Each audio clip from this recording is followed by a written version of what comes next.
अब हम एक ऐसे एरिया के अंदर जा रहे हैं जो कि इंटरनेट ऑफ थिंग्स के लिए बहुत इंपॉर्टेंट है, जिसको हम क्लाउड कंप्यूटिंग कहते हैं।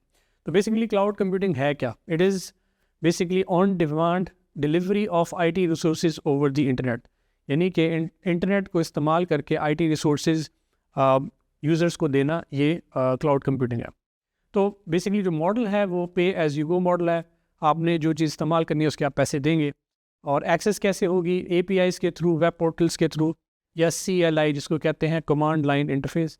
ये पुराने ऑपरेटिंग सिस्टम्स में आपने देखा होगा, ये यूनिक्स में जो कमांड लाइन होती है वहाँ से कमांड्स आप टाइप इन करके जो भी एक्टिविटी करनी होती है वो कर रहे होते हैं। तो क्लाउड कंप्यूटिंग की बहुत फेमस एग्जांपल्स हैं, अमेज़ॉन वेब सर्विसेज, एज्यूर जो कि माइक्रोसॉफ्ट का है, और गूगल क्लाउड। अब बेसिक जो कैरेक्टरिस्टिक्स हैं क्लाउड कंप्यूटिंग के वो ये हैं कि ऑन डिमांड सेल्फ सर्विस है, यानी कि जो रिसोर्सेज हैं वो विदाउट ह्यूमन इंटरेक्शन प्रोविज़न किए जा रहे हैं, और नेटवर्क एक्सेस जो है वो जो कि अवेलेबल है थ्रू आउट। तो स्टैंडर्ड सर्विसेज जो है फ़ोन्स पे और लैपटॉप्स पे अवेलेबल हो जाएंगी। अच्छा, अब फ़ायदा ये है कि रिसोर्स पूलिंग है, मल्टीपल यूज़र्स जो हैं वो रिसोर्सेज शेयर कर सकते हैं, और आप उस चीज़ के पैसे देंगे जो आप इस्तेमाल करेंगे। क्लाउड कंप्यूटिंग का जो आर्किटेक्चर है उसके 3 एलिमेंट्स हैं, एक फ्रंट एंड है, एक बैक एंड है, और एक नेटवर्क है। तो फ्रंट एंड जो है बेसिकली वो क्लाइंट साइड इंटरफेस है, और एप्लीकेशंस हैं जो कि एक्सेस करेंगी क्लाउड सर्विसेज को। बैक एंड वो बैक साइड पे सर्वर का इंफ्रास्ट्रक्चर है जो कि क्लाउड सर्विसेज और रिसोर्सेज को मैनेज करता है। फिर नेटवर्क वो है जो कि कनेक्टिविटी के लिए इस्तेमाल होता है, जो कि हमें मालूम है।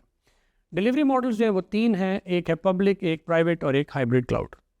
अच्छा, जो फ्रंट एंड आर्किटेक्चर है उसमें क्लाइंट इंटरफेसेस हैं, जिस तरह वेब ब्राउज़र्स हैं, क्रोम, फायरफॉक्स, जिनसे हम सब फेमिलियर हैं। फिर यूज़र इंटरेक्शन कैसे होती है? ग्राफिकल यूज़र इंटरफेस के थ्रू होती है, तो यूज़र्स सर्विसेज को एक्सेस करते हैं, और बीच में APIs होती हैं एंड मिडलवेयर होता है जो कम्युनिकेशन को पॉसिबल बनाता है। जो फ्रंट एंड एप्लीकेशन जो कि हम बहुत कॉमनली इस्तेमाल करते हैं आजकल, उनमें Gmail है, गूगल ड्राइव है, Salesforce है, ये बहुत कॉमन एग्जांपल्स हैं।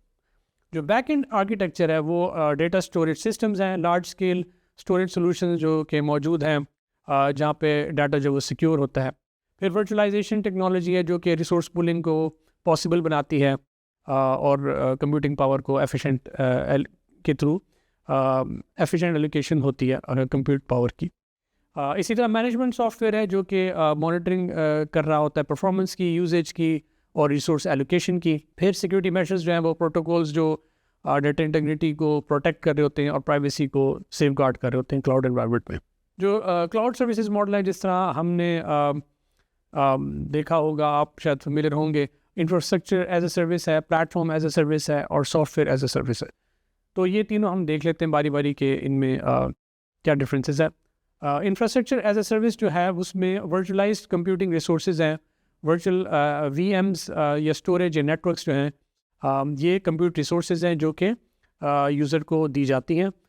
यूज़र्स जो हैं वो रेंट कर सकते हैं सर्वर्स को, स्टोरेज को, या नेटवर्किंग कैपेबिलिटीज़ को। इसमें AWS का EC2, गूगल कंप्यूट इंजन, ये एग्जांपल्स हैं, और ये बिजनेसेस के लिए बहुत अच्छे हैं, क्योंकि आपको इंफ्रास्ट्रक्चर जो है वो इस्तेमाल जितना आप करते हैं वो आप उसके पैसे देते हैं, और अगर आपने स्केल करना हो तो बड़े आराम से आप ज़्यादा रिसोर्सेज भी रेंट आउट कर सकते हैं या पे कर सकते हैं उनके लिए।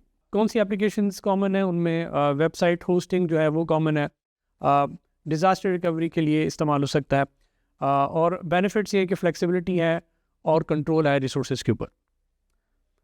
कौन सी एग्जांपल्स हैं इंफ्रास्ट्रक्चर एज ए सर्विस? उसमें अमेज़ॉन वेब सर्विसेज है, जिस तरह हमने कहा EC2। इसी तरह माइक्रोसॉफ्ट एज्यूर वर्चुअल मशीन्स हैं, ऑन डिमांड कंप्यूटिंग रिसोर्सेज देती हैं।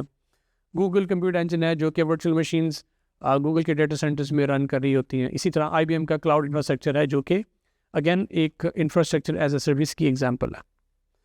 दूसरी जो ऑप्शन है वो है प्लेटफॉर्म एज ए सर्विस। इसमें वो प्लेटफॉर्म जिस पे आप एप्लीकेशन डेवलप कर सकते हैं विदाउट मैनेजिंग इंफ्रास्ट्रक्चर, ये PaaS की कैटेगरी में फॉल करता है। तो ये वो टूल्स आपको देते हैं जिससे एप्लीकेशन डेवलपमेंट हो सकती है, टेस्टिंग हो सकती है, और डिप्लॉयमेंट हो सकती है। तो ये डेवलपर्स के लिए बहुत अच्छा है, और इसकी एग्जांपल है AWS इलास्टिक, बीनस्टॉक और Heroku। और इसके बेनिफिट्स क्या हैं कि simplified app development life cycle आपके लिए पॉसिबल है। और यूज़ केसेस जो है उसमें software as a service apps के लिए इस्तेमाल किया जा सकता है और इससे रैपिड डेवलपमेंट की जा सकती है। और एग्जांपल्स जो हैं वो प्लेटफॉर्म एज अ सर्विस के प्रोवाइडर्स हैं, उसमें जिस तरह हीरोको और माइक्रोसॉफ्ट अज्यूर ऐप सर्विसेज है। इसी तरह गूगल ऐप इंजन है जो कि एक फुली मैनेज्ड प्लेटफॉर्म है जो कि वेब एप्लीकेशन को बिल्ड करने के लिए इस्तेमाल किया जा सकता है। फिर है software as a service SaaS, जो कि फुली मैनेज्ड सॉफ्टवेयर एप्लीकेशन है जो कि आप इंटरनेट के थ्रू लोगों को दे सकते हैं। इसमें कोई मेंटेनेंस रिक्वायर्ड नहीं है यूज़र्स की, और इसमें मुख्तलिफ यूज़ केसेस हैं, जिस तरह CRM है और कोलैबोरेशन टूल्स हैं, ईमेल सर्विसेज हैं। ये सॉफ्टवेयर एज अ सर्विस की कॉमन यूज़ केसेस हैं।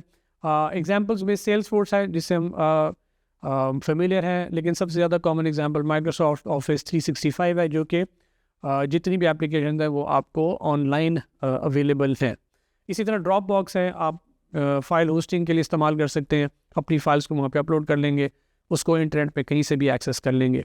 और इसी तरह जूम जो है एक बहुत ही फेमस वीडियो कॉन्फ्रेंसिंग की ऐप है जो again software as a service की एग्जांपल है।